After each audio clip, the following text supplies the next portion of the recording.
Ok, eu oficialmente desisto da esperança de que a Lua seja feita de queijo, gente. Uau, nem mesmo Goda! A bola lunar brilhante, ou uma banana torta, ou a metade de uma moeda, dependendo da fase em que está, tem diferentes camadas em seu interior, assim como a Terra. Uma dessas camadas é chamada de núcleo interno. Há cerca de 20 anos, os cientistas estavam observando como a Lua girava. Usando esses dados, eles concluíram que ela tinha um núcleo externo fluido, mas o núcleo interno era difícil de ser estudado, então eles não sabiam se era sólido como uma rocha ou derretido como um líquido quente. Mas agora as coisas estão mais claras. Os astrônomos reuniram dados de diferentes missões, incluindo a missão Apollo, em que os astronautas foram à Lua e coletaram informações. Além disso, eles usaram uma técnica especial chamada dados sísmicos. Esse método consiste em estudar como as ondas sonoras se movem através das coisas. Tomemos como exemplo os terremotos em nosso planeta. Quando ocorre um terremoto, ele cria ondas que atravessam o solo. Os cientistas podem detectar e analisar essas ondas para saber mais sobre o interior da Terra. A mesma ideia pode se aplicar a outros objetos em nosso sistema solar, como planetas ou, neste caso, a Lua. Quando ocorrem terremotos ou moonquakes, eles geram ondas sonoras. Ao ouvir e estudar cuidadosamente essas ondas, os cientistas podem criar um mapa detalhado do que há dentro do objeto. Eles podem descobrir coisas como as diferentes camadas, do que são feitas e como estão dispostas. Para verificar o interior profundo da Lua, os cientistas também usaram algo chamado laser ranging. Esse método mede a distância entre a superfície da Terra e a Lua com muita precisão. E tadã! O núcleo interno do nosso satélite natural é uma bola densa e sólida feita de ferro, exatamente como na Terra. Ele tem cerca de 500 km de largura, o que equivale a quase 15% do tamanho da Lua inteira. Os pesquisadores também encontraram evidências que apoiam a teoria de que a camada entre a superfície da Lua e seu núcleo, chamada de manto, tem se movido à medida que a Lua evolui ao longo do tempo. Esse movimento é algo que chamamos de revolvimento do manto lunar e pode explicar por que encontramos elementos ricos em ferro na superfície lunar. O material do manto acaba sendo levado para cima e a rocha vulcânica permanece na crosta da Lua. Alguns dos materiais dessa rocha eram muito densos, como eu. Então eles simplesmente afundaram de volta no material mais leve da crosta até o limite entre o núcleo e o manto. É como um ciclo em que o material do manto da Lua sobe durante a atividade vulcânica, carrega elementos ricos em ferro para a superfície e depois afunda novamente. Há outro mistério que os cientistas vêm tentando resolver, o que fez com que o campo magnético da Lua enfraquecesse e quase desaparecesse ao longo do tempo. Parece que agora que sabemos sobre o núcleo de ferro e a reviravolta global do manto, poderemos obter mais respostas sobre o campo magnético da Lua. Saber como é o núcleo interno pode nos ajudar a entender melhor a história da Lua, bem como a história de todo o nosso sistema solar. Uma das teorias amplamente aceitas sobre a origem da Lua diz que houve uma colisão maciça entre a Terra em seus estágios iniciais e outro objeto misterioso em nosso sistema solar. É a chamada teoria do grande impacto, e essa colisão foi tão forte que arrancou um grande pedaço da Terra primitiva e derretida. Se você colocasse uma moeda ao lado de uma ervilha verde, teria uma boa ideia do tamanho do nosso planeta em comparação com a Lua. Esse pedaço foi então enviado para a órbita do nosso planeta. E isso pode ter acontecido cerca de 95 milhões de anos após a formação do nosso sistema solar. O objeto que colidiu com a Terra poderia ter cerca de 10% da massa do nosso planeta natal e aproximadamente o tamanho de Marte. Isso faz sentido, afinal, a Terra e a Lua têm composições semelhantes. É claro que existem outras ideias sobre como a Lua se formou. Uma delas diz que a força gravitacional do nosso planeta a capturou. Isso significa que a Lua era apenas um objeto que passava inocentemente por ali quando, de repente, foi atraído e puxado para a órbita da Terra. Existe até a hipótese de que a Terra roubou a Lua de Vênus. Nesse caso, a Lua não deve se queixar. Acho que a vista é muito melhor aqui.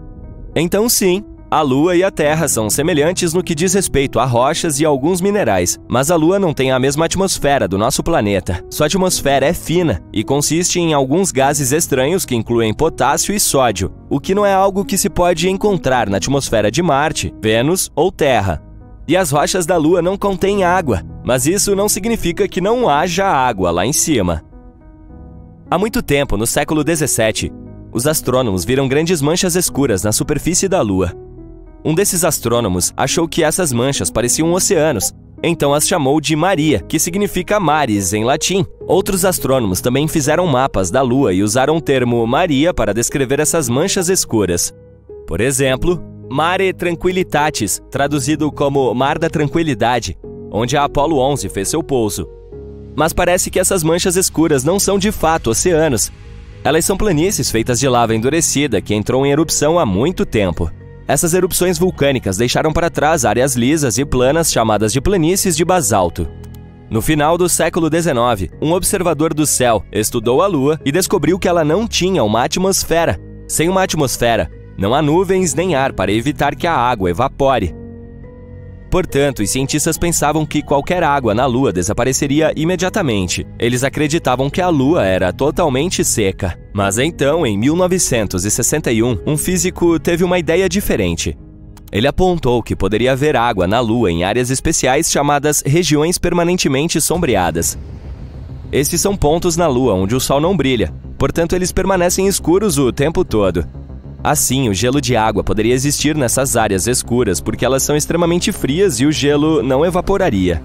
Mas, quando os astronautas das missões Apollo foram à Lua, eles trouxeram de volta amostras do solo e os cientistas não encontraram sinais de água nelas. Assim, todos voltaram a pensar que a Lua era completamente seca. Nos anos 1990, a NASA concentrou-se nessas crateras sombreadas e encontrou altas concentrações de hidrogênio, o que significa que poderia haver gelo nos polos da Lua. Eles ainda não tinham certeza, então continuaram cavando e, depois de algum tempo, encontraram hidrogênio preso dentro de minúsculos grânulos de vidro vulcânico. Como não há vulcões ativos na Lua atualmente, isso significa que é provável que havia água na Lua quando esses vulcões entraram em erupção há muito tempo. Além disso, poderia haver muito mais água nos primórdios da nossa Lua.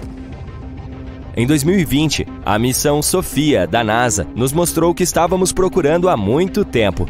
Afinal, existe água na Lua! Acontece que a água está escondida entre os grãos de poeira lunar ou grudada na superfície nas áreas iluminadas pelo Sol da Lua. Portanto, não há oceanos como os que temos na Terra, mas pelo menos há alguma coisa. Mas a pergunta permanece: como a água chegou até lá? Parece que a Lua teve uma história caótica na época em que estava se formando, como provavelmente a maioria dos planetas e luas do nosso sistema solar. Portanto, há algumas evidências de que a água chegou lá por meio de cometas que atingiram sua superfície nos velhos tempos, ou talvez continue chegando por meio daqueles que estão se chocando contra a Lua atualmente. Estamos falando de uma situação caótica em que micrometeoritos gelados colidem com a superfície da Lua, e a poeira faz uma bagunça ainda maior ao interagir com o vento solar. Mas estamos aguardando para saber mais sobre isso. Porque, como todos sabemos, quando se fala em água, inevitavelmente também se fala em vida. É por isso que queremos saber mais sobre, por exemplo, todo aquele gelo escondido nas crateras polares da Lua. Talvez ele possa nos ensinar mais sobre como a vida se desenvolveu na Terra. Talvez os cometas tenham trazido todos os elementos necessários para cá. E se alguns desses elementos também estiverem presos no gelo da Lua?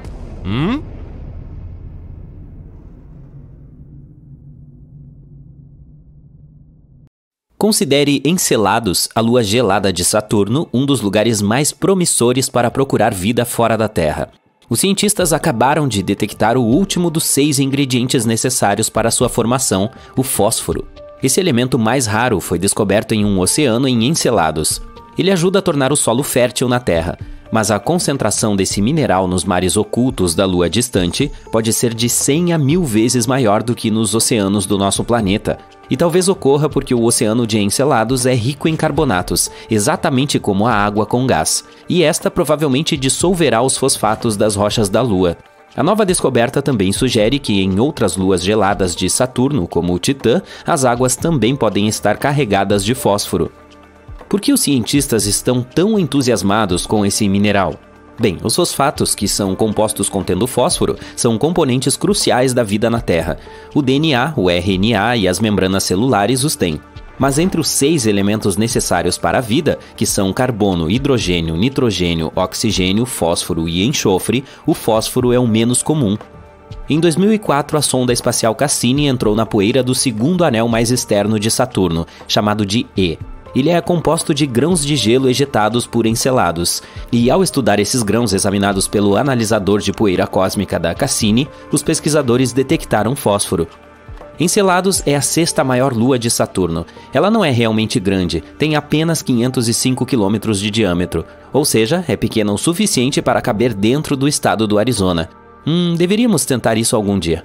É interessante notar que quando a sonda espacial Cassini chegou a Saturno, os astrônomos pensaram que Enceladus seria uma bola de gelo congelada.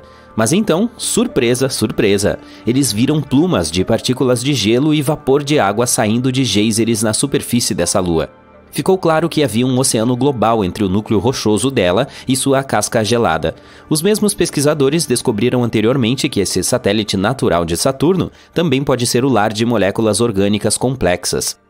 Antes, os cientistas pensavam que os fosfatos poderiam estar presos nos núcleos rochosos de Enceladus e mundos semelhantes. É por essa razão que os trabalhos mais recentes, que sugerem que os fosfatos também podem ser abundantes no oceano, foram uma surpresa. Os pesquisadores examinaram 305 grãos de gelo do anel E de Saturno e descobriram que 9 continham fosfatos. E esses resultados foram claros e inconfundíveis. E isso é muito importante porque há algum tempo acreditava-se que a fosfina, um composto de hidrogênio e fósforo, existia nas nuvens de Vênus. Mas ninguém conseguiu encontrar nenhuma evidência que sustentasse essa teoria. Em Enceladus, no entanto, não há controvérsia, os fosfatos existem ali. Os astrônomos consideram Europa um dos lugares mais promissores do sistema solar para a busca de novas formas de vida. Tudo porque essa lua tem um enorme oceano de água salgada, com uma profundidade de 65 a 160 quilômetros. Sim, ele está escondido sob uma camada de gelo que, segundo estimativas, tem de 15 a 30 quilômetros de espessura, mas ainda é potencialmente habitável. Os pesquisadores afirmam que plumas de água irrompem de rachaduras na camada de gelo e liberam o conteúdo do oceano da Lua no espaço. É claro que será um desafio para qualquer missão em busca de vida acessar um ambiente tão profundo. Pelo lado positivo, os cientistas já têm algumas evidências de que existem fontes muito mais rasas que provavelmente estão muito mais próximas da superfície da Lua. Elas podem estar localizadas a menos de 1 quilômetro de profundidade sob o gelo. E essa notícia tem duas coisas excelentes. Em primeiro lugar, aumenta as chances de haver vida em Europa. E em segundo lugar, se for verdade, pode facilitar para que futuras missões encontrem essas formas de vida, se houver alguma. Em seguida, temos Titã, a maior lua de Saturno.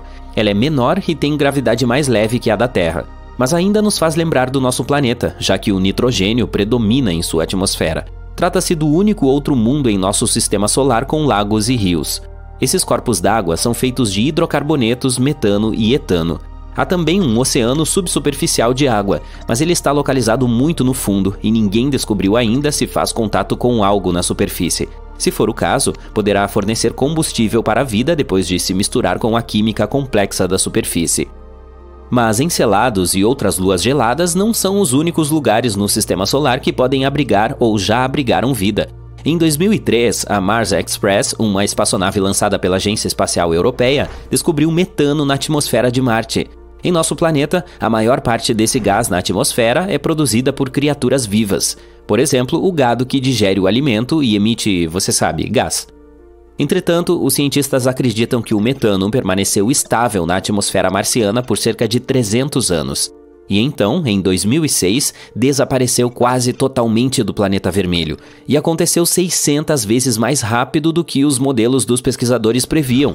A questão é, o que ou quem gerou o gás e para onde ele foi? Outro mistério por lá são os micróbios que podem estar dormindo sob a superfície de Marte. Ali, eles podem ter sido protegidos da forte radiação proveniente do espaço por milhões de anos. Os cientistas simularam as condições de Marte em um laboratório para verificar se isso poderia ser verdade, e ficaram surpresos ao descobrir que as bactérias poderiam facilmente sobreviver em tais condições por 280 milhões de anos. Bom, é um longo prazo de validade, e significa que, se houvesse vida em Marte, poderíamos achar evidências na subsuperfície por meio de perfurações no solo. No entanto, não há água corrente em Marte, e as células ou esporos simplesmente secariam. Além disso, a temperatura da superfície é semelhante à do gelo seco, em outras palavras, está profundamente congelada. E ainda assim, pode haver 6 tipos de bactérias e fungos vivendo no subsolo do planeta vermelho. O mais provável é apelidado de Conan, a bactéria, devido à sua natureza resistente. Bem, acho que o tempo vai mostrar. De qualquer forma, se não encontrarmos vida fora da Terra em nosso sistema solar, provavelmente poderemos procurá-la em exoplanetas, que é como são chamados os planetas fora de nosso sistema estelar. Alguns parecem muito promissores. O mais perto daqui é Próxima Centauri b. Ele está a apenas 4,2 anos-luz de distância da Terra. Recentemente, os astrônomos descobriram que esse mundo pode ser ainda mais parecido com o nosso do que se pensava. Ele é apenas 17% mais maciço do que aqui, e orbita uma estrela que é mais fraca e menos maciça que o Sol. Próxima Centauri b está no meio da zona habitável da estrela. Isso significa que há chances de existir água líquida e vida ali. Parece que esse exoplaneta está preso à sua estrela-mãe. Um de seus lados está voltado para ela o tempo todo, e o outro está sempre na escuridão. Os cientistas ainda não descobriram se tem uma atmosfera. Próxima Centauri b está viajando muito perto de sua estrela e completa uma órbita em 11 dias terrestres. A radiação da estrela pode estar puxando o ar do planeta para longe. Se esse for o caso, é pouco provável que exista água líquida em sua superfície. O Gliese 832c está a 16,2 anos-luz de distância da Terra. No esquema cósmico das coisas, está a um passo de distância. Esse exoplaneta é 5 vezes mais maciço que a Terra e viaja muito mais perto de sua estrela-mãe. É por isso que um ano ali dura apenas 36 dias. Mas como se trata de uma anã vermelha muito mais fria e mais fraca do que o Sol, Gliese 832c recebe tanta luz e calor quanto o nosso planeta. Ao mesmo tempo, ainda não está claro se ele é semelhante à Terra, e provavelmente tem uma atmosfera muito mais espessa que cria um efeito estufa descontrolado. Esse fenômeno ocorre quando um planeta absorve mais calor de sua estrela hospedeira do que consegue liberar de volta para o espaço. Isso significa que é mais provável que o Gliese 832c se assemelhe a Vênus, quente e escaldante, do que a Terra, relativamente fria. Por mim, tudo bem. Está escuro lá fora. São quase 2 da manhã. Você sai e olha para o céu. E aqui está ela, brilhante, a lua cheia. E você pode pensar que sabe muito sobre o satélite natural da Terra, mas deixa eu te perguntar, como ele se formou? A resposta é: ninguém sabe. Mas claro, existem teorias. A mais popular, chamada de Teoria do Impacto Gigante, afirma que surgiu durante uma colisão entre a Terra e outro planeta, provavelmente menor que o nosso, do tamanho de Marte. E o próprio choque provavelmente aconteceu há cerca de 4,5 bilhões de anos. Outra hipótese, chamada de Teoria da Captura, afirma que a Lua costumava ser um asteroide ou algum outro corpo errante e se originou em qualquer outro lugar do Sistema Solar. Quando estava passando por aqui, foi pego pela nossa gravidade. Mas nesse caso há uma pegadinha. Nosso planeta e a Lua têm notáveis semelhanças isotópicas e químicas. Então, devem ter uma história ligada, o que significa que ela não poderia ter sido criada em outro lugar. Outros especialistas acreditam que, em algum momento do passado, a Terra estava girando tão rápido que parte de seu material se desprendeu, e logo começou a orbitar nosso planeta. Foi assim que a Lua apareceu no céu. Mas, novamente, há um problema. Nesse caso, a proporção e o tipo de minerais nela teriam que ser os mesmos que os daqui. Porém, há pequenas diferenças. Nosso satélite é mais rico em materiais que se formam muito rapidamente em altas temperaturas. Há mais uma teoria, e provavelmente a menos empolgante. Ela afirma que a Lua poderia simplesmente ter aparecido junto com a formação da Terra. Duh! Mas hoje em dia, uma questão mais urgente mantém os astrônomos ocupados. Trata-se realmente de um satélite da Terra, ou são 2 planetas gêmeos? A Lua é grande comparada ao nosso mundo. Cerca de 1/4 do tamanho. É por isso que alguns especialistas se referem ao nosso sistema planetário como um planeta duplo. Mas até que ponto isso é correto? Se quisermos descobrir, precisamos olhar a definição da palavra planeta. De acordo com a União Astronômica Internacional, é um corpo espacial que orbita o Sol, é grande o suficiente para ter uma forma quase redonda graças à sua gravidade e limpou a região ao redor de sua órbita. Agora, que tal um satélite? É um objeto que orbita em torno de um corpo celeste maior. Se tomarmos o sistema Terra-Lua, seu centro de gravidade, chamado baricentro, está dentro da Terra. É por isso que, no momento, não podemos dizer que vivemos em um sistema de planetas gêmeos. De acordo com esta definição, a Lua é o nosso satélite. Agora, vamos voltar ao passado, tipo 3 ou 4 bilhões de anos atrás. Embora ela não fosse um planeta, provavelmente tinha uma atmosfera completa que se formou em momentos de poderosas erupções vulcânicas. Os gases se espalharam por toda a superfície e aconteceu tão rápido que não tiveram tempo de escapar para o espaço. Naquela época, a superfície lunar estava coberta de bacias cheias de basalto vulcânico. Imagine enormes plumas de magma voando alto, caindo no chão e criando fluxos de lava. Foi assim que as bacias de basalto apareceram na superfície de lá. A certa altura, os cientistas colocaram as mãos em amostras trazidas da Lua e descobriram que os fluxos de lava continham não apenas monóxido de carbono e enxofre, mas também os blocos de construção da água. Graças a essas amostras, os pesquisadores conseguiram calcular a quantidade de gás que subiu e formou a atmosfera. Tornou-se o mais espesso há cerca de 3,5 bilhões de anos e existiu por cerca de 70 milhões de anos. Depois disso, puff! A atmosfera se perdeu no espaço. Mas o mais legal, quando a Lua tinha uma atmosfera, ela estava de 3 a 10 vezes mais próxima de nós. Uma simulação de computador até sugere que provavelmente estava 19 vezes mais perto do que agora. Essa distância podia ser de 30 mil quilômetros, enquanto hoje em dia está a cerca de 385 mil quilômetros. É por isso que a Lua parecia muito, muito maior no céu. Infelizmente, naquela época, nem mesmo os dinossauros estavam por aí para admirar a vista. Atualmente, a atmosfera lunar é quase inexistente, pontilhada de crateras. E é por isso que o satélite não consegue se proteger dos meteoritos. Para comparação, existem cerca de 190 crateras de impacto identificadas por aqui. Muitos estão escondidos pela vegetação ou cobertos por água. Mas se falamos da Lua, o número é muito maior. Vários milhões, e cerca de 5 mil deles têm mais de 20 quilômetros de diâmetro. E como ela é menos ativa sismicamente que a Terra, essas crateras e outras formações antigas permanecem em perfeitas condições por séculos. Quando você olha para a Lua, é o objeto mais brilhante no céu noturno. Mas na verdade, a superfície é escura, porque a refletância de lá é um pouco maior que a do asfalto. Você pode saber que a atração gravitacional lunar causa as marés em nosso planeta, fazendo com que os oceanos se projetem tanto no lado mais próximo da Lua, quanto no mais distante.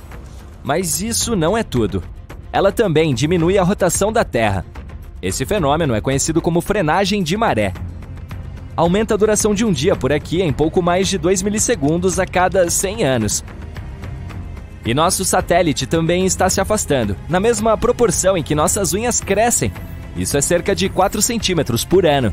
Se um dia ela se for pelo espaço, nosso planeta viverá tempos difíceis. Sem a atração gravitacional estabilizadora da Lua, o eixo de rotação da Terra começaria a mudar descontroladamente, de nenhum ângulo de inclinação, o que significa que não haveria estações, até um grande ângulo, resultando em condições climáticas extremas. Embora a superfície lunar esteja quase inativa, o nosso satélite ainda sofre terremotos. Uma teoria sugere que podem estar acontecendo porque ele está encolhendo enquanto seu interior está esfriando. Os cientistas dizem que a Lua se tornou cerca de 45 metros mais fina do que costumava ser várias centenas de milhões de anos atrás. Para ajudar a entender, imagine uma uva se transformando em uma passa. Ela enruga enquanto encolhe. O mesmo está acontecendo com o nosso satélite, que está encolhendo e enrugando. Só que, ao contrário de uma uva, não tem casca flexível. Sua superfície é dura e quebradiça. Assim, à medida que ocorre o encolhimento, a crosta racha e quebra, e suas seções são empurradas para as partes vizinhas. Quer saber outra coisa legal? Um estudo recente afirma que a Lua tem uma cauda, e todos os meses envolve o nosso planeta como um cachecol. Essa cauda delgada é composta de milhões de átomos de sódio, e a Terra viaja regularmente diretamente através dele. Ataques de meteoros explodem esses átomos de sódio para fora da superfície lunar e para o espaço. Durante vários dias, todos os meses, nosso satélite permanece entre o Sol e o nosso planeta. É quando a gravidade terrestre pega essa cauda de sódio e a arrastamos por uma longa faixa que envolve sua atmosfera. Esta cauda lunar é totalmente inofensiva e também invisível ao olho humano, 50 vezes mais escura do que você pode perceber. mas durante raros dias, telescópios de alta potência podem detectar seu leve brilho amarelado no céu. Parece um ponto brilhante com 5 vezes o diâmetro da lua cheia. E agora o fato mais incrível. 2 ou 3 anos atrás, um asteroide foi puxado para a órbita da Terra e começou a dar a volta no planeta. Embora não fosse maior do que um carro comum, ainda era algo grande. Dos mais de 1 milhão de asteroides que os astrônomos conhecem, foi apenas o segundo a orbitar nosso mundo. Chamado 2020 CD3, foi nossa mini-lua temporária. Não ficou por muito tempo, no entanto. Ele seguiu uma órbita aleatória e lentamente se afastou. Objetos capturados temporariamente, como o 2020 CD3, são raros. Eles precisam ter uma direção e velocidade específicas para serem capturados pela atração gravitacional da Terra. Caso contrário, colidem com o planeta ou voam em outra direção. Tudo começou com uma pequena mudança em nosso planeta. No princípio, as pessoas notaram que a Lua havia se tornado mais brilhante e um pouco maior. Mas ninguém prestou atenção nisso. Ela afetou as marés em todo o mundo. A água inundou as praias, mas não foi uma tragédia. Muitos peixes chegaram perto das margens. As pessoas encontraram lulas gigantes, tamboris e outras criaturas perto da costa, embora geralmente viviam nas profundezas escuras. Coisas novas e estranhas passaram a acontecer todos os dias. Os pássaros não voam mais para o sul no inverno. Eles se reúnem em grandes grupos voando pelas cidades sem rumo. A Lua costumava ajudá-los a navegar na natureza, então não conseguem mais saber para que lado voar. Nas águas ilimitadas dos oceanos do mundo, os capitães de navios percebem que as bússolas agora estão instáveis. A seta está apontando em direções diferentes desde que os polos magnéticos da Terra mudaram. As pessoas percebem que a Lua começou a se aproximar do nosso planeta por uma razão desconhecida. A gravidade lunar afeta a da Terra. Isso implica mudanças no clima, no comportamento de todos os seres vivos e no campo magnético. Agora chove nos lugares mais secos e fica quente nas terras mais frias. Ecossistemas de todo o planeta estão sendo derrubados. As pessoas que vivem perto de florestas ouvem os lobos uivando o tempo todo. A Lua deixa esses animais malucos. Ela está crescendo em tamanho e ilumina a noite muito mais do que normalmente. Nada crítico aconteceu ainda. Ninguém entra em pânico porque não se quer acreditar que o fim está chegando. Mas então, um dia, a Lua atinge um ponto crítico. Você está andando pela rua ouvindo música e em determinado momento alguém te empurra. Ok, talvez essa pessoa esteja atrasada para o trabalho. Então continua andando e uma garota que vem bate no seu ombro. Sinto muito, ela diz e vai embora. Dava para ver o medo nos olhos dela. Você olha para frente e vê pessoas correndo em sua direção. Quando tira os fones de ouvido, ouve gritos e sirenes. Todos deixam seus carros e fogem. Centenas de gaivotas estão voando no céu. Dá para ouvir um barulho estranho entre todos os sons do caos. Parece ser água. Como isso é possível? Você está no centro da cidade, a poucos quilômetros da costa. Mas não há tempo para pensar. Aí percebe uma enorme onda inundando as ruas e indo direto em sua direção. Então corre para um prédio e vai até o 10º andar. Dali, observa a água enchendo a cidade. A corrente forte carrega todos os carros, edifícios de um andar e árvores da via. Aí percebe um tubarão e outros peixes na água. As pessoas estão escondidas em casas e nos telhados. A cidade inteira está rapidamente mergulhando em uma catástrofe. A TV está funcionando no prédio onde é o seu esconderijo. Você fica sabendo que inundações estão ocorrendo em todo o mundo. Tsunamis enormes cobrem cidades costeiras. Em alguns lugares, as ondas atingem a altura de um prédio de 30 andares. Muitas cidades foram destruídas. A Lua está muito perto da Terra e inundações enormes são apenas o começo. O nosso satélite natural voa ao nosso redor e ajuda a manter nossa casa em seu eixo. Ele proporciona estabilidade climática e auxilia os organismos vivos a se desenvolverem. Mas agora esse equilíbrio está quebrado. A Lua está se aproximando e mudando a gravidade do nosso planeta. A Terra pode se inclinar ligeiramente para o lado e provocar inundações maciças ao redor do mundo. Imagine que você está segurando um copo com água. Incline um pouco. Viu como o líquido se move de um lado para o outro? A mesma coisa está acontecendo agora com os oceanos. Mas a Lua não está apenas se aproximando de nós, está voando ao redor do planeta e se aproximando mais e mais a cada volta, causando desastres naturais em diferentes locais da Terra o tempo todo. O oceano inunda de um lado e algumas horas depois de outro. Então você vê toda a água voltando das ruas para a costa.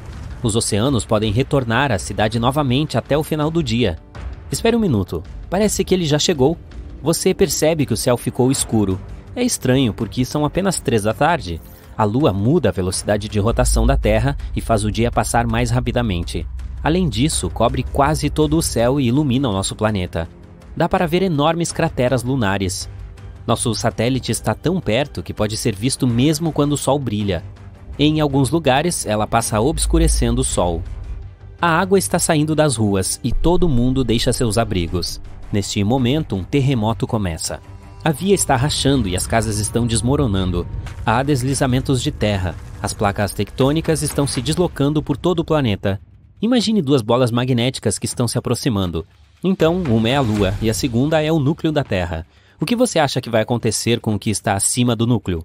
São centenas de milhares de quilômetros da crosta terrestre.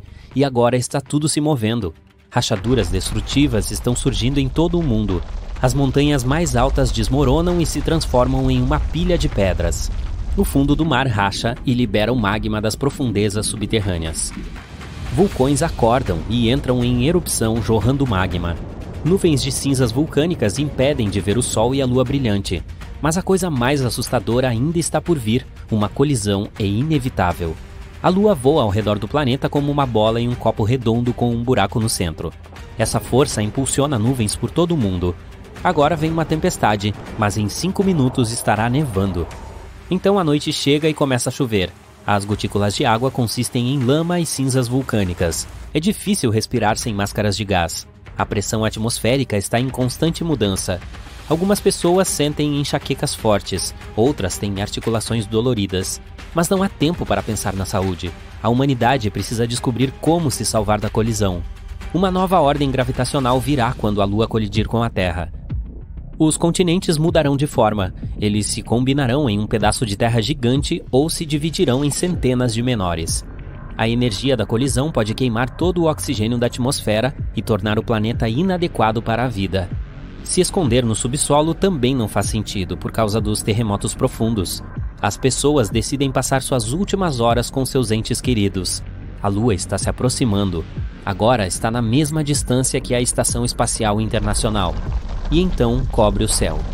Muitas cidades estão nas sombras por causa das ondas. Tsunamis com vários quilômetros de altura caem no chão. Milhões de toneladas de magma colidem com o oceano. Bilhões de litros de água simplesmente evaporam. A umidade sobe no ar, se mistura com cinzas e inunda a terra firme na forma de nuvens cumulos gigantescas. Você aceitou a destruição completa do planeta, mas algo estranho acontece com a Lua neste momento.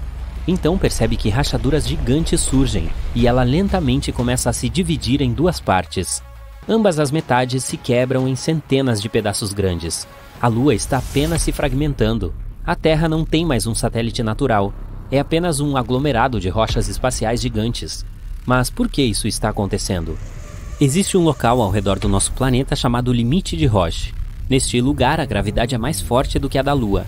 Isso significa que as forças que a mantêm unida são mais fracas do que aquelas que a rasgam. As pessoas estão celebrando. O limite de Roche salvou o planeta. A Lua não vai nos atingir. Ela se divide em milhões de fragmentos e forma um círculo ao redor da Terra, que agora se parece com Saturno. Um cinturão de pedras lunares nos rodeia. Pedaços enormes destroem tudo em seu caminho, todos os detritos espaciais. Os satélites não estão mais funcionando. A humanidade perde seus meios de comunicação e navegação. As pessoas terão que usar mapas de papel novamente. A Lua manteve a órbita do nosso planeta em um certo ângulo antes desses eventos. Agora, o eixo está inclinado de forma diferente. Um hemisfério se torna mais próximo do Sol e o outro mergulha na sombra. Os polos norte e sul podem se transformar em desertos quentes e o equador do planeta pode ficar coberto de gelo. O inverno e o verão podem durar anos. Os restos da Lua voam ao redor da Terra, mas alguns caem em nosso planeta. Chuvas de meteoros lunares destroem cidades e criam crateras gigantes. Todos esses eventos levam à destruição maciça da vida na Terra. Levará centenas de milhares de anos para se adaptar ao novo mundo. Bem, como seria a Terra se fosse o único planeta no Sistema Solar? Ou o que aconteceria com o nosso planeta se a Lua desaparecesse? E se os dinossauros não tivessem sido extintos? Todos já vimos a história. Há mais de 66 milhões de anos, um grande asteroide atingiu a Terra. Quase 75% das criaturas que vagavam por aqui naquela época foram dizimadas em uma extinção em massa, entre elas os dinossauros. Tiranossauro, Triceratops, Velociraptor, todos se foram, mas por causa disso estamos todos vivos. De acordo com a ciência, a raça humana se desenvolveu com mais segurança sem essas criaturas gigantescas para nos caçarem. Mas e se aquele asteroide tivesse se espatifado a poucos quilômetros de distância do lugar onde caiu? Como seria o mundo hoje? Imagine caminhar pela rua até o seu supermercado local e se deparar com o T-Rex do tamanho de um caminhão. Isso poderia acontecer neste universo alternativo de que estamos falando? Bom, os dinossauros teriam que resistir a muito mais do que um asteroide para viver hoje em dia. Cerca de 55 milhões de anos atrás, as temperaturas no planeta subiram. O clima ficou 8 graus mais quente do que é hoje. As florestas tropicais floresceram e a vegetação era abundante. Nesse cenário, os dinossauros herbívoros teriam provavelmente prosperado, mas eles teriam uma aparência um pouco diferente. As plantas que cresceram durante esse período não eram muito ricas em nutrientes. Isso significa que os dinossauros teriam diminuído de tamanho, não tendo a energia necessária para crescer até o seu tamanho normal. Então, há cerca de 34 milhões de anos, a América do Sul e a Antártida se dividiram, o que resultou em um clima mais frio e seco. Durante esse período, os dinossauros de pernas longas teriam sido os únicos a sobreviver. Naquela época, os animais tinham que viajar longas distâncias para caçar, já que as estações começaram a afetar a disponibilidade de comida e água. Em comparação com os mamíferos daquele período, os dinossauros teriam tido vantagens significativas, como mais dentes ou melhor visão. E falando em mamíferos, alguns provavelmente nunca teriam evoluído. Eles teriam se tornado o café da manhã dos dinossauros. Por sinal, você sabia que alguns dinossauros vivem entre nós hoje? Pense nos pombos, ou pássaros em geral. Todos evoluíram dos dinossauros. Agora, aposto que você já ouviu uma ou duas vezes que usamos apenas 10% do nosso cérebro. Se isso fosse verdade, o que aconteceria se utilizássemos 100% dele? Seríamos capazes de compor uma sinfonia? Nos tornaríamos gênios da tecnologia e criaríamos uma empresa multimilionária da noite para o dia? Vamos começar com os fatos. Não usamos apenas 10% do nosso cérebro. Essa ideia foi popularizada pelos filmes, mas não é muito precisa. A verdade é que a maior parte dele está ativa o tempo todo, mas nem todas as peças estão funcionando simultaneamente. A porcentagem exata varia de pessoa para pessoa. Agora, os neurologistas dizem que você não gostaria de usar 100% da capacidade do seu cérebro de uma só vez. Seu corpo simplesmente não teria energia suficiente para isso, o que significa que estaria com fome o tempo todo. Imagine o número de calorias necessárias para isso acontecer. Você também estaria limitado pelas necessidades básicas do seu corpo: respirar, digerir alimentos e circulação de sangue. Então, se você usasse toda a capacidade do seu cérebro, estaria cansado o tempo todo. Seria pior do que correr uma maratona sem nenhuma preparação. O cérebro precisaria de todo o seu sangue, o que significaria menos oxigênio para os pulmões. Diferentes órgãos começariam a parar de funcionar um por um. Em poucas palavras, seria terrível para a saúde. Por sinal, alguns pesquisadores estimam que mais de 60% do cérebro é composto por algo chamado de matéria escura neural. Em outras palavras, essa matéria escura consiste em neurônios que não têm propósito aparente ou simplesmente não respondem a estímulos comuns. Maratonas são alguns dos maiores feitos de força e resistência do mundo. Mas o que aconteceria com o seu corpo se você decidisse correr uma maratona sem nenhum treinamento? As estatísticas são esmagadoras. Quase 50% dos participantes desistem da corrida antes de cruzar a linha de chegada. Uma maratona regular tem 42 quilômetros de distância, e se você não está acostumado com atividade física, é um grande desafio. Você provavelmente seria capaz de correr os primeiros 2 quilômetros sem grandes dificuldades, mas respirando alto e pesado pela boca. A partir do 5º quilômetro, sua temperatura corporal dispararia e você sentiria como se tivesse uma leve febre, então provavelmente desistiria aqui. Mas se decidisse continuar, teria que enganar sua mente e corpo para correr mais 37 quilômetros. No 32º quilômetro, atingiria o que é conhecido como a barreira. Seu corpo teria queimado todas as reservas de glicose e você ficaria extremamente cansado. Mesmo corredores experientes muitas vezes passam por esse estágio. No final da maratona, você estaria prometendo a si mesmo nunca mais fazer isso e deixaria a corrida com pelo menos algumas dores e o desejo de comer muitas comidas diferentes.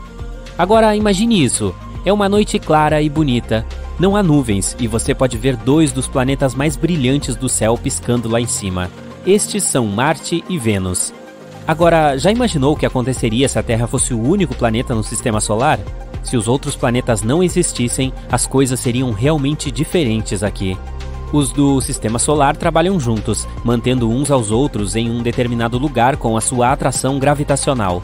Agora, se Mercúrio ou Vênus deixassem de existir, a Terra se aproximaria do Sol. Nossa temperatura atmosférica se tornaria semelhante à da superfície de Mercúrio, 430 graus. Isso tornaria a vida na Terra impossível.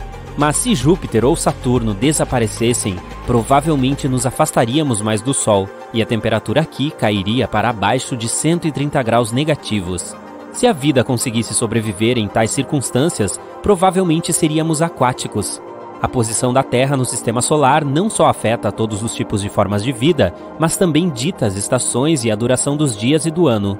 Agora, quando dizemos que não existiriam outros planetas, isso inclui também as luas. Então, o que aconteceria se um belo dia a Lua simplesmente desaparecesse? Isso teria consequências catastróficas. Nosso satélite natural tem grande influência nas marés daqui. Em um universo sem Lua, elas diminuiriam cerca de 75%. Isso afetaria muito os caranguejos, mexilhões e caracóis marinhos que vivem em zonas de maré. Consequentemente, também impactaria a dieta de animais maiores e, por fim, os ecossistemas costeiros inteiros. O clima daqui mudaria. Marés e correntes de maré ajudam a misturar água fria do Ártico com água mais quente dos trópicos, estabilizando o clima em todo o mundo. Seria quase impossível fazer uma previsão do tempo, e a diferença média entre os lugares mais quentes e frios do nosso planeta se tornaria extrema. A ausência da Lua também influenciaria na inclinação da Terra. No momento, ela é de 23,5 graus em seu eixo, principalmente devido à gravidade da Lua. Sem nosso satélite natural, essa inclinação oscilaria entre 10 e 45 graus. Os cientistas acreditam que mesmo uma pequena diferença na inclinação poderia causar grandes mudanças, como a idade do gelo. Além disso, um céu sem lua acabaria com a vida de muitos animais noturnos. As mariposas evoluíram para voar usando a luz da lua e das estrelas. Tartarugas recém-nascidas a utilizam para encontrar seu caminho para o oceano. Diferentes animais dependem tanto da escuridão quanto de uma pequena quantidade de luar para caçar de forma eficaz. Agora, que tal viajarmos para trás no tempo e imaginarmos o que aconteceria se morássemos no Antigo Egito? Esta civilização durou mais de 3.000 anos. Os antigos egípcios foram responsáveis pela construção de alguns dos símbolos mais reconhecidos do mundo, as pirâmides de Gizé. Se você tivesse vivido no Antigo Egito, teria testemunhado um momento de enormes avanços científicos e matemáticos. Os antigos egípcios se organizaram em estruturas sociais rigorosas, então você provavelmente teria que se encaixar em uma delas. Teria nascido um trabalhador, um fazendeiro ou um especialista, que era um soldado, um marinheiro ou um professor. Ou teria feito parte da elite egípcia. Se fosse um fazendeiro, provavelmente viveria em uma casa feita de tijolos de barro com um forno de pedra e manteria sua comida armazenada em um poço no chão. Passaria seus dias cuidando de campos à beira do rio Nilo ou de gado e patos. Nos dias fiscais, pegaria parte de sua colheita e a levaria para o templo como pagamento pelo uso da terra. Caso fosse um membro da elite, teria passado a maior parte dos seus dias em banquetes e se adornaria com ouro e pedras semi-preciosas, exibindo toda a sua riqueza. Se você tivesse vivido no Antigo Egito, talvez fosse uma das pessoas que inventaram as mesas. Sim, antes dos egípcios não existia mesa. Essa invenção surgiu como uma maneira de manter os alimentos longe do chão. Uau! A luz do lado de fora da sua janela ficou mais brilhante. São 9h30 da noite e você tem uma prova importante amanhã. Você olha para fora para ver se seus vizinhos estão usando os holofotes novamente, mas eles estão do lado de fora olhando para o céu. Você coloca a cabeça para fora e percebe que a lua ficou muito maior, o dobro do tamanho. Então corre para fora e pergunta às pessoas o que está acontecendo, mas elas também não têm ideia. Você tira uma foto e publica nas mídias sociais. Rolando pelo seu feed, vê que todo mundo está falando sobre isso. O céu escuro está mais brilhante porque a lua tem mais espaço para refletir a luz do sol, tornando a luz mais intensa. Você pode sentir um ligeiro desequilíbrio enquanto caminha. Toda vez que dá um passo, parece que está andando mais levemente do que o habitual. Como a lua se tornou tão grande, sua atração gravitacional se tornou mais forte, então a gravidade se tornou mais fraca. De repente, você olha abaixo e nota que as suas meias estão molhadas. Você corre e pula em cima de um carro e vê que tem água inundando seu bairro. Todo mundo tenta encontrar um terreno mais alto ou voltar para casa. Não foi um hidrante que quebrou e está vomitando água. É a água do oceano se infiltrando. Você está confuso e perde o equilíbrio. Escorrega e cai na água enquanto ela não para de subir. Algumas pessoas entraram em seus carros, mas não podem dirigir a lugar nenhum por causa da água. Você mora perto do oceano, mas nunca houve um tsunami ou nenhum relatório de inundação em toda a sua vida. Não há terremotos relatados ao redor da área, então algo estranho está acontecendo. Você corre de volta para sua casa, tentando ver se consegue pegar o seu antigo bote inflável para ajudá-lo com a inundação. O único problema é que você precisa inflá-lo, mas não está com a bomba. Você o infla com a boca no início, mas levará uma eternidade para enchê-lo. Então procura uma alternativa em casa e encontra o secador de cabelo. Você o conecta e infla o bote o máximo possível até poder usar a boca para fazer o resto. O nível da água sobe a cada segundo e agora entrou em sua casa. Você prepara uma mochila com uma boa lanterna, um pouco de comida e cobertores térmicos. Você desce e vê que a água está agora na altura dos joelhos. Continua andando até chegar à porta. Quando sai, a água o empurra para a esquerda e para a direita, já que as ondas são muito fortes. Como a gravidade mudou, não é fácil nadar por aí. Você prepara o bote e o usa para flutuar pela correnteza em sua rua. Pior ainda é que a água está congelante. Depois de um tempo, você chega à rodovia de onde a água vem diretamente da praia. Você chega a uma superfície alta e pega o seu telefone, que estava em um compartimento protegido na sua mochila, por segurança. Só tem 15% de bateria, mas você trouxe uma bateria extra. Você liga para sua família para ver o que está acontecendo, mas eles também não têm ideia. Aí se aventura na floresta e tenta identificar uma cabana antiga que costumava visitar quando criança, para ver se deixou sua velha bicicleta lá. Depois de alguns minutos, você a encontra e atravessa a montanha para fugir da inundação. Parece que você não consegue se equilibrar, já que a gravidade o está afetando. Alguns cientistas se sentam com laptops e planilhas, tentando entender o que está acontecendo. Todo mundo está gritando e sugerindo soluções aleatórias, mas nada parece fazer sentido. Depois de um tempo, o chefe da NASA decide lançar um foguete não tripulado até a Lua. O foguete estará pronto em algumas horas e todos estão aguardando ordens. 3, 2, 1, partiu. O foguete voa no ar e se aproxima da Lua. Ele sai da atmosfera terrestre e viaja a toda velocidade nessa direção. Depois de 1 ou 2 dias, todos recebem imagens ao vivo da Lua gigante. De acordo com os estudos, o foguete não pode chegar muito perto da Lua, pois pode ter uma atração gravitacional mais forte. No entanto, as imagens mostram que pequenas partículas estão flutuando ao seu redor, semelhantes aos anéis de Saturno. Esses anéis parecem um disco gigante ao redor do grande planeta, mas de perto são apenas partículas do tamanho de grãos de arroz até a extensão de um ônibus grande. Elas estão orbitando Saturno por causa da atração gravitacional. As imagens mostram que essas partículas são grandes e pequenas, o que não torna seguro para o foguete se aproximar. Então ele fica suspenso nas proximidades para orbitar a Lua e solta um mini foguete que se parece com um drone para se aproximar. As partículas têm muitos quilômetros de espessura, dificultando a manobra do mini foguete. Ele voa mais perto e as partículas começam a bater nele. Ainda bem que o mini foguete é resistente. O mini foguete finalmente passa pelas partículas e pousa na Lua. A gravidade ficou mais forte desde que ela aumentou de tamanho, o que quase quebrou o foguete. Ao pousar, outro robô sai e começa a dirigir pela superfície, tentando obter algumas pistas. No momento, nada está acontecendo, mas se percebem alguns tremores vindo do centro da Lua. O núcleo lunar está reagindo de forma anormal. Parece que está ficando cada vez maior. Os cientistas não sabem se ele vai parar de crescer em um determinado ponto, então a única maneira de descobrir é fazer um buraco para desvendar o motivo. Você está pedalando e chega ao outro lado da montanha. O chão está tremendo e seu equilíbrio está piorando. Você olha para a montanha e vê que todo o outro lado da cidade está inundado. Pega o seu bote e suprimentos e chega lá. Você encontra um barco a remo e rema o mais rápido possível até chegar ao farol. De lá, pode tentar encontrar a estação da NASA. De repente, você vê um grande foguete irromper do chão para o céu. Você sabe de fato que seu irmão está lá trabalhando, mas os celulares não estão funcionando. Você rema até lá para sua segurança. O pequeno foguete que pousou aciona uma pequena broca forte o suficiente para ir quilômetros em direção ao centro. Levará dias para chegar à profundidade, então a NASA já está lançando outro foguete para voar e levar uma broca maior. O único problema é que a Lua está ficando maior, então as partículas ao redor também se acumulam muito mais. A Lua está atingindo o tamanho da Terra, aumentando a cada minuto. A inundação pode chegar a várias cidades costeiras e muitas micro-ilhas podem ser submersas, então isso precisa ser prevenido.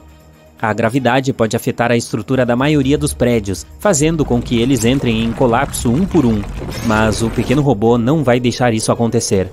Ele está perfurando para descobrir o que está acontecendo com a Lua. Algumas das rochas parecem estar ficando mais quentes à medida que se escava. Isso pode ser um sinal da Lua se expandindo, que pode acabar explodindo. Os cientistas da sala estão perplexos e não sabem o que fazer. O cientista principal, que é o seu irmão, liga para você, mas a ligação não completa. Enquanto isso, você ainda está remando, tentando chegar à NASA. No caminho, você volta para as montanhas para ficar em terra firme. Quando chega de volta à antiga cabana, vê alguns homens estranhos usando casacos procurando por você. Vocês se encaram até que eles começam a persegui-lo. A aparência deles é estranha, como se não fossem da Terra. A broca atingiu sua profundidade máxima e não pode mais descer.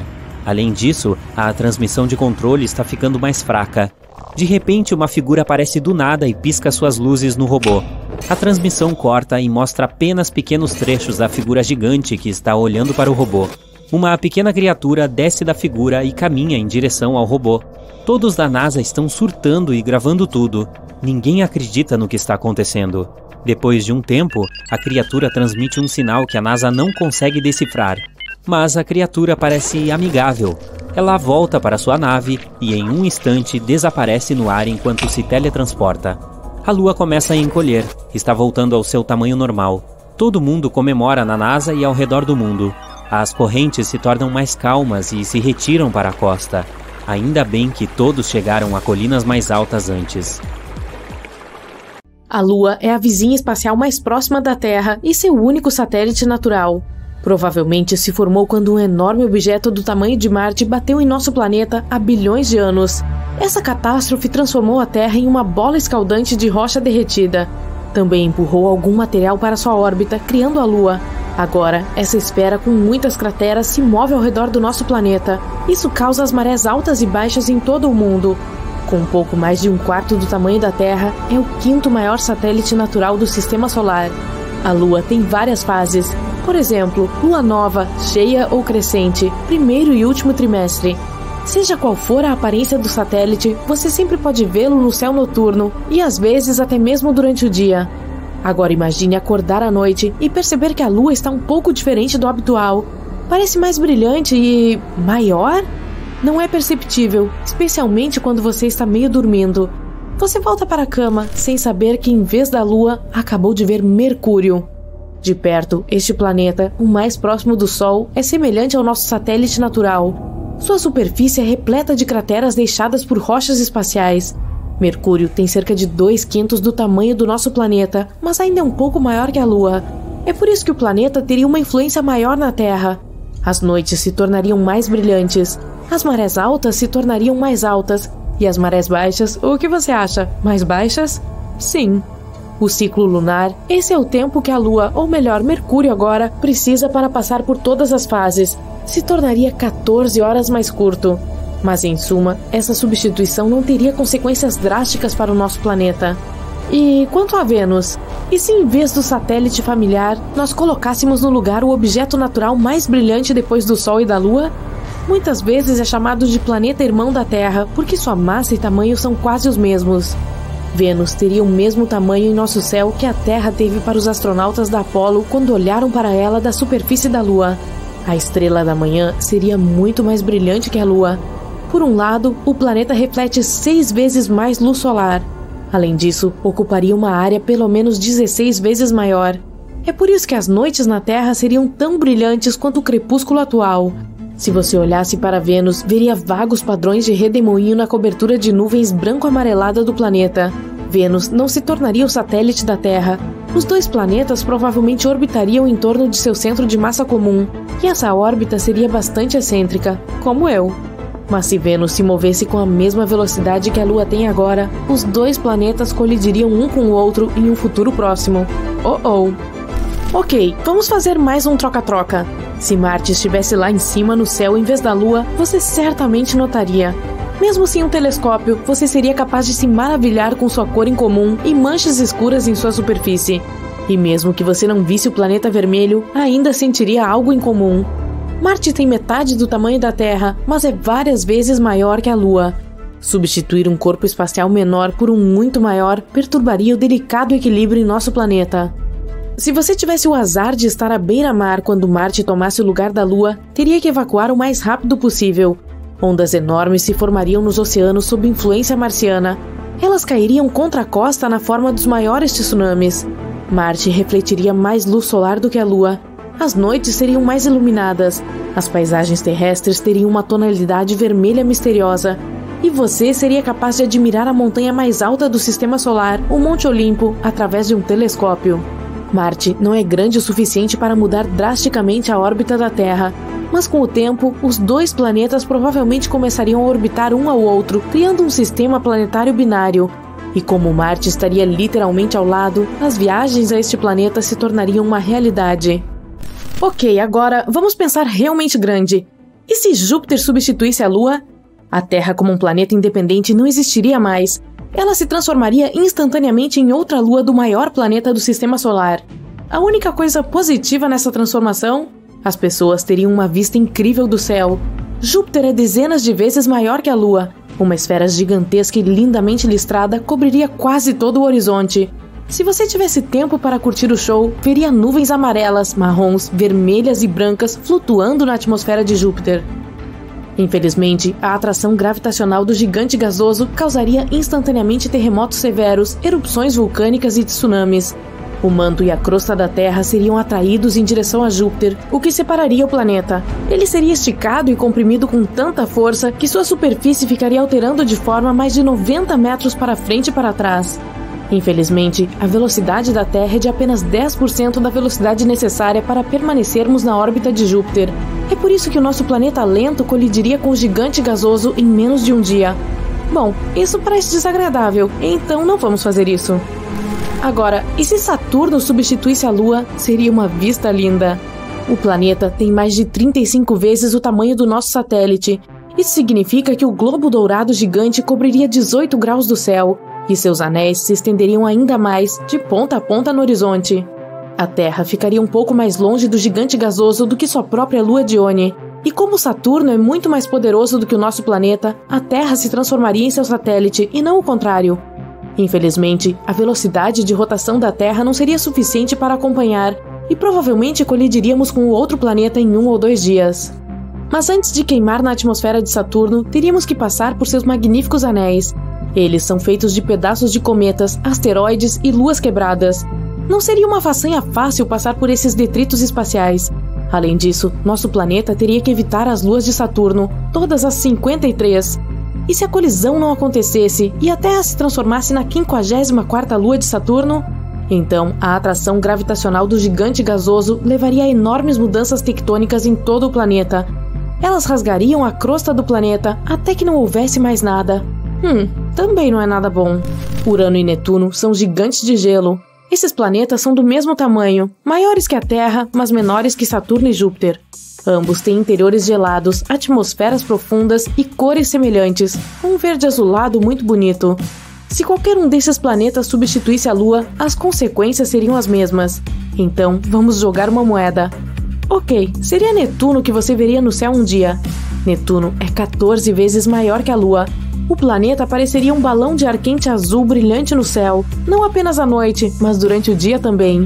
Iria parecer ser 15 vezes maior que o Sol. Se todo o resto permanecesse o mesmo, poderia parecer como se um eclipse solar durasse muito tempo. Uma vez que o Sol desaparecesse atrás da borda de Netuno, nosso planeta ficaria mergulhado na escuridão completa por nada menos que 1h30. Netuno tem 17 vezes a massa da Terra e sua atração gravitacional é muito mais forte. É por isso que nosso planeta acabaria como um satélite. Sim, novamente. Ele orbitaria Netuno um pouco mais longe do que sua própria lua maior, Tritão.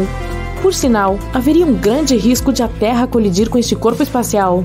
Vamos supor que tivemos a sorte de não cruzar com os satélites de Netuno. Mesmo assim, haveria problemas mais do que suficientes em nossas mãos. As marés em nosso planeta se tornariam 1000 vezes mais poderosas do que as causadas pela Lua. A força gravitacional de Netuno não separaria a Terra, mas aqueceria o nosso planeta. A atividade sísmica aumentaria, desencadeando terremotos e erupções vulcânicas, e provavelmente afetaria a internet também. Você está sentado em seu assento no vasto espaço aberto, com a Terra atrás de você ficando cada vez menor. Ao seu redor estão os controles e botões para manter a nave espacial intacta. Você e outros 2 membros da tripulação estão trabalhando duro nos controles. Pela janela, você vê alguns meteoritos voando, estrelas e planetas ao longe. Você está prestes a ser uma das primeiras pessoas a pousar na Lua após anos de testes e pesquisa. Você deve considerar todos os passos perfeitamente, caso contrário, muitas coisas ruins podem acontecer, como colidir com um asteroide ou até mesmo ser deixado no vácuo do espaço sem nenhuma maneira de voltar para o caminho certo. Pesquisas mostram que cerca de 1/3 de todos os pousos na Lua enfrentaram muitos problemas. Fazer um lançamento em direção à Lua requer um foguete especial viajando a mais de 40.000 km/h. E uma vez em órbita lunar, a nave espacial pode se soltar do foguete e navegar até a superfície lunar e pousar. Parece simples, certo? Descobrir o cálculo matemático necessário para o pouso era a razão pela qual fazer com que um humano pousasse na Lua parecesse uma ideia ridícula. No entanto, os cientistas conseguiram fazer isso estudando e observando o voo de helicópteros. Ao contrário de um avião, que precisa de velocidade para decolar, as grandes hélices de um helicóptero dão um empurrão forte para voar. Basicamente, tem que girar com força suficiente para levantar seu próprio peso do chão. Com isso em mente, precisamos considerar a força gravitacional puxando tudo para baixo. Na Terra, a força da gravidade é de 9,81 metros por segundo ao quadrado. Na Lua, é de apenas 1,6 metro por segundo ao quadrado. Então, sabemos quase tudo sobre a aterrissagem na Terra. Mas e quanto a pousar em uma superfície que mal ajuda nisso? São necessárias 3 etapas. Fazer toda a pesquisa e matemática necessárias para calcular as condições adequadas, usar um veículo de teste para praticar e usar um simulador de voo para imitar as condições da atmosfera da Lua. Helicópteros não eram realmente a melhor referência para o pouso, já que a gravidade está fazendo a maior parte do trabalho. E a nave espacial não se parece em nada com um helicóptero.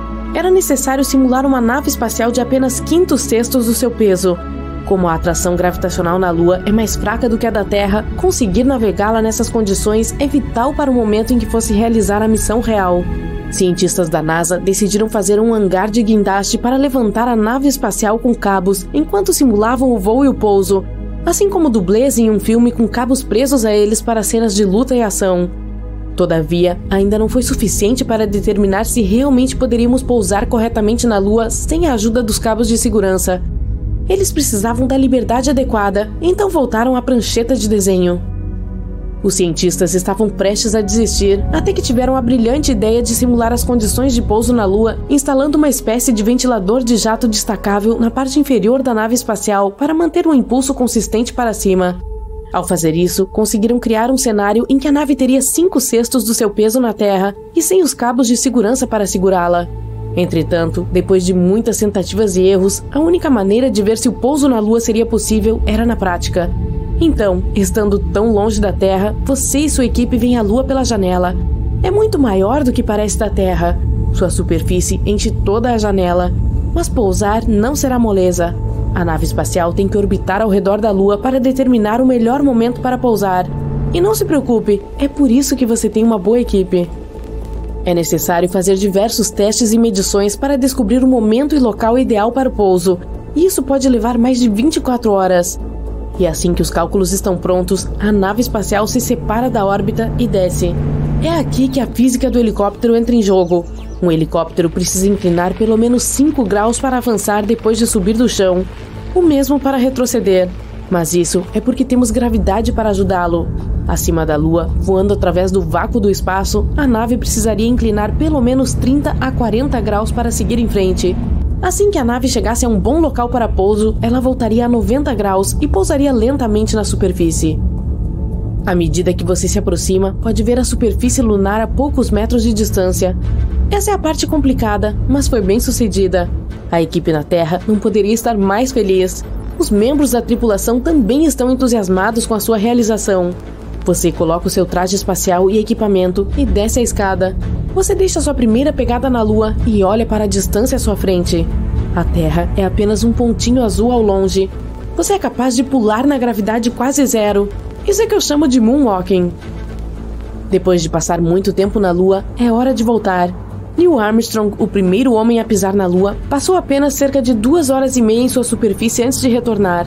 Contudo, você esqueceu as chaves dentro da nave e agora está preso. Brincadeirinha. Embora seria uma boa reviravolta na trama, hein? Você volta e lança a nave espacial de volta à órbita para se reunir com a outra nave acima de você. E depois de reacoplar uma nave à outra, você sai da órbita lunar e volta para a Terra. Assim que conseguirmos enviar humanos para a Lua de forma consistente, o próximo grande passo a ser alcançado é pousar em Marte. O famoso rover de exploração Curiosity viajou pela superfície de Marte e reuniu informações necessárias para que os humanos pousem lá. E a NASA pretende ter os primeiros humanos lá em cima depois de 2030. A jornada será centenas de vezes mais difícil do que a da Lua, mas muitas perguntas científicas serão respondidas assim que isso acontecer. Os seres humanos podem ser capazes de reunir alguns dos recursos naturais lá e até mesmo construir postos avançados e colônias. Existem infinitas possibilidades e desafios. A viagem da Terra para a Lua é de cerca de 400 mil quilômetros. Marte fica a cerca de 56 milhões de quilômetros de distância. Talvez exista a possibilidade de um novo posto avançado humano em Marte, construindo uma nova sociedade de cientistas e engenheiros para aproveitar ao máximo as condições. Seria completamente autossuficiente, fornecendo caminhos adequados para a agricultura. E tendo humanos em Marte por tanto tempo, os cientistas poderão entender corretamente o planeta. Mas para entender como o corpo humano responde ao ambiente do espaço profundo, teríamos que ter muita prática antes de conseguir essa passagem para Marte. A experiência mais próxima de ter uma colônia no meio do nada é a estação Amundsen Scott no Polo Sul. Ela foi projetada para suportar todas as condições adversas do frio seco e congelante. Estar em local tão isolado pode ser bastante estressante sem a prática adequada. A jornada pode não ser tão longa quanto para Marte ou para a Lua, mas estar no Polo Sul é como chegar a um planeta totalmente novo. A estação em si está equipada para fornecer as condições adequadas de que todos precisam para se sentirem confortáveis. Além do forte sistema de aquecimento, a estação tem uma sala de recreação para esportes e música, uma biblioteca, um lounge e até uma estufa para cultivar todos os vegetais e frutas possíveis. Na verdade, a estufa é a única maneira de você se sentir como se estivesse em uma floresta tropical. E mesmo antes de ir para lá, você teria que ser avaliado para ver se consegue lidar com o isolamento por meses.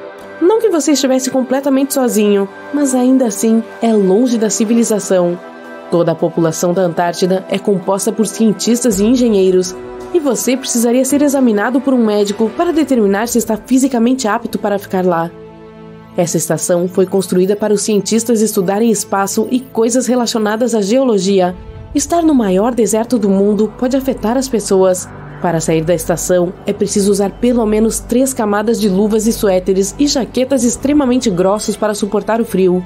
Pisar no Polo Sul é até mesmo comparado com caminhar na Lua. Todo mês de abril, um grupo de cientistas observa o brilho fraco dos asteroides passando pelo nosso planeta. Certa vez, eles perceberam algo estranho brilhando em seus telescópios. A equipe esperava que fosse outro asteroide, mas eles ficaram muito surpresos, porque o que descobriram foi uma rocha espacial incomum que não consistia nos minerais que normalmente constituem os asteroides. Era composta de silicato, um material encontrado principalmente na Lua. Esse fato fez com que os astrônomos presumissem que poderia ser um pedaço que se desprendeu da Lua. Eles o chamaram de Kamo'olea, uma palavra havaiana que significa fragmento celeste oscilante. A rocha não combinava com nenhum asteroide próximo à Terra com o qual os cientistas já estavam familiarizados. Em vez disso, essa peça refletia a luz em um padrão semelhante ao das rochas lunares que os astronautas trouxeram das missões da NASA. Este fragmento é considerado um quase satélite da Terra, pois é um objeto que está em uma configuração coorbital com a Terra. O objeto permanece próximo ao nosso planeta enquanto orbita o Sol. Ele circula repetidamente a Terra e tem uma inclinação bastante incomum. Essa é a razão pela qual só pode ser visto no céu noturno uma vez por ano. O fragmento também é muito tímido, nunca se aproxima do nosso planeta mais do que 14 milhões de quilômetros, quase 40 vezes a distância da Lua. Além disso, este corpo espacial frequentemente se esconde nas sombras. Os cientistas descobriram que ele não permanecerá nessa órbita por muito tempo. Provavelmente chegou à posição atual há cerca de 500 anos, e sua órbita provavelmente mudará nos próximos 300 anos. Este fragmento pode não estar sozinho no espaço. Existem pelo menos 3 outros objetos semelhantes próximos à Terra. Eles podem ter vindo do mesmo lugar.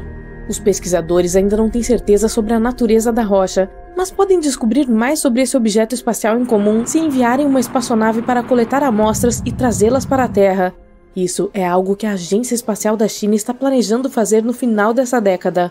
A Lua apareceu no meio do caos. Existem várias teorias sobre como isso aconteceu.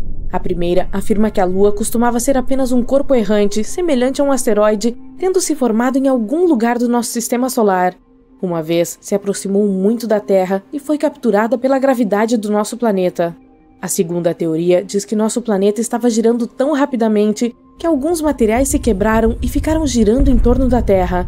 Um dos maiores pedaços deu origem à Lua. A terceira teoria afirma que a Lua se formou no momento em que nosso planeta também estava se formando. Mas hoje, a teoria mais amplamente aceita é assim. Uma vez, muito tempo atrás, mas não em uma galáxia muito distante, a Terra colidiu com um planeta do tamanho de Marte. Os destroços e nuvens de poeira da colisão se juntaram ao redor do nosso planeta e começaram a circular. Por fim, algo que hoje conhecemos como Lua se formou ali. As missões Apollo trouxeram mais de 1/3 de uma tonelada de solo e rocha da superfície lunar. Essas rochas mostraram que a Lua tinha basicamente os mesmos materiais de construção que o nosso planeta. Isso pode significar que ambos têm uma história comum. Se a Lua tivesse sido formada em outro lugar e eventualmente capturada pela força gravitacional do nosso planeta, ela teria uma composição diferente. Além disso, se tivesse sido criada ao mesmo tempo que o nosso planeta, ou fosse um pedaço que se quebrou da Terra, existiriam os mesmos minerais na Lua e na Terra. Mas os minerais da Lua contêm menos água. Além disso, o satélite natural do nosso planeta é rico em materiais que se formam rapidamente em altas temperaturas. A Lua não é o único corpo espacial no sistema solar com um passado misterioso. Hipocampo é a lua de Netuno descoberta em 2013. É a menor lua deste gigante de gelo, com apenas 34 km de diâmetro.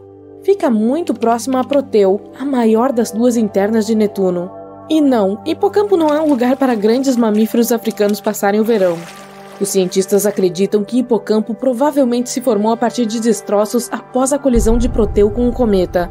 Se Hipocampo tivesse entrado na órbita de Proteu vindo de algum outro lugar do nosso sistema solar, a lua maior a teria engolido ou chutado para longe. Mas nem mesmo a própria Proteu está entre a primeira geração de luas de Netuno. Ela foi formada a partir dos restos do sistema de luas mais antigo do planeta. Essas primeiras luas foram destruídas quando Netuno capturou Tritão, atualmente a maior de suas luas. A principal evidência que prova que a colisão provavelmente aconteceu é o fato de que Tritão circula ao redor de Netuno para trás, ao contrário das outras luas que orbitam o planeta. Netuno capturou Tritão do cinturão de Kuiper.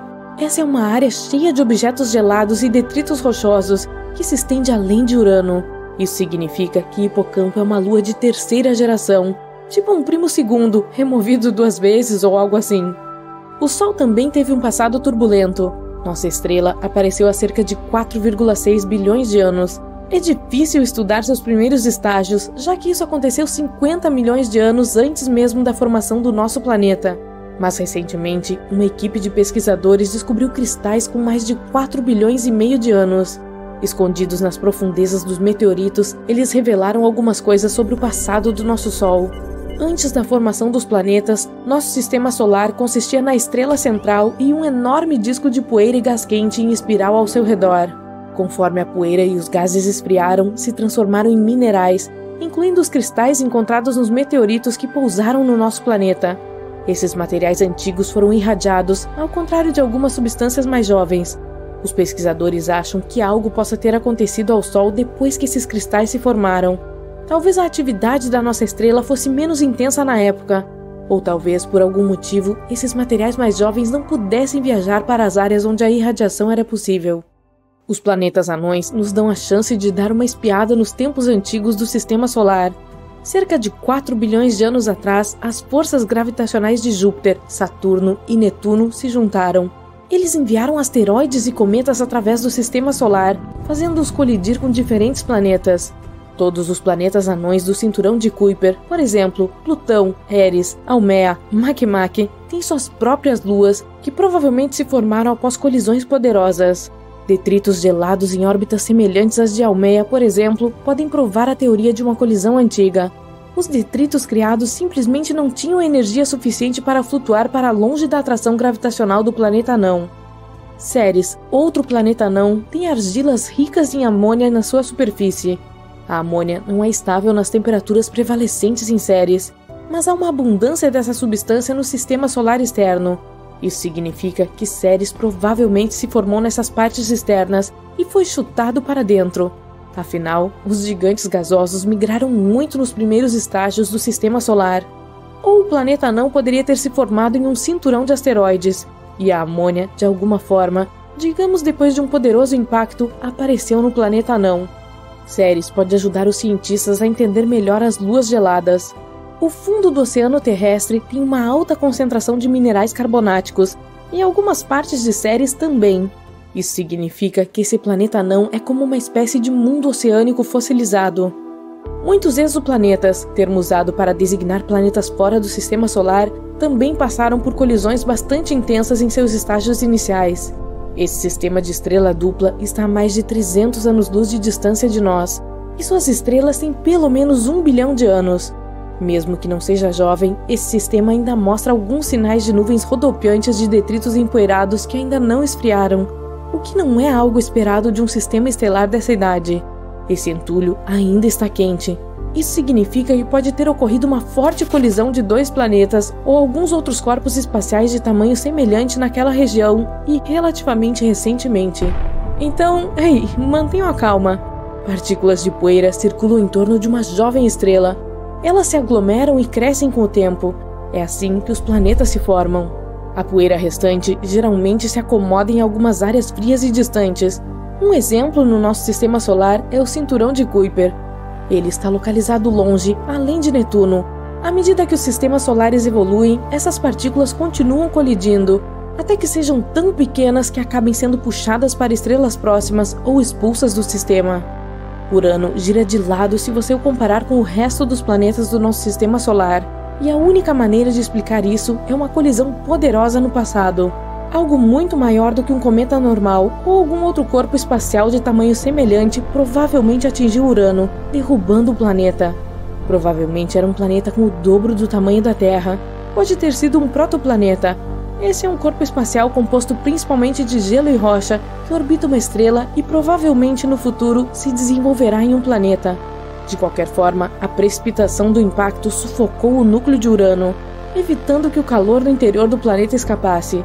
Isso pode explicar por que Urano tem temperaturas extremamente frias em sua superfície.